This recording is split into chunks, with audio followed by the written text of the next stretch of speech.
Donc, ce qui m'intéresserait, c'est de savoir Voilà. aussi la position, voire l'avis du conseiller économique de la RDC en Chine.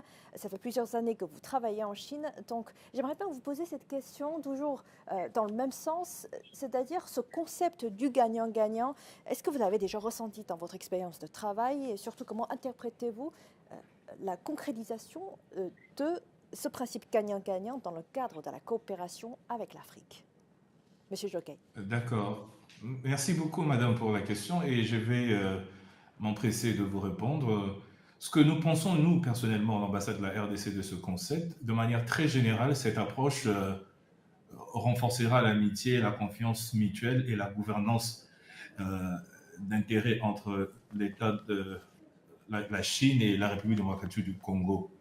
Bon, ce concept aidera aussi les pays en développement à renforcer leur capacité de développement autonome.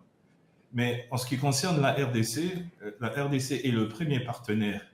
Euh, avec la Chine, nous avons une coopération au niveau des ressources naturelles. Nous sommes le premier partenaire de la Chine en ce qui concerne l'exploitation du cuivre. Euh, Longtemps critiqué parce qu'il y avait un déficit commercial entre les importations et les exportations entre les deux pays.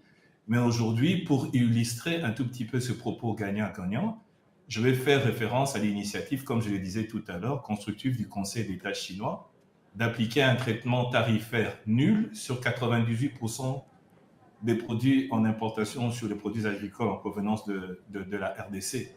Donc, cette démarche, étant initiée par l'administration générale de la douane chinoise, vise à créer une balance.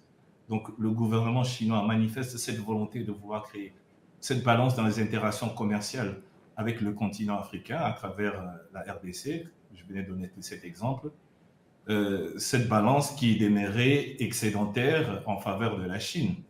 Donc, cette décision représente un acte majeur qui affirme l'engagement du gouvernement chinois à résoudre les problèmes structurels qui entravaient le développement des échanges commerciaux équitables et inclusifs entre la République démocratique du Congo et la République populaire de Chine. Donc, en conclusion et de facto, je pourrais dire, nous pouvons dire que la coopération entre la Chine et l'Afrique sur ce modèle gagnant-gagnant constitue un tandem important pour le développement de l'économie et de l'économie mondiale, bien sûr.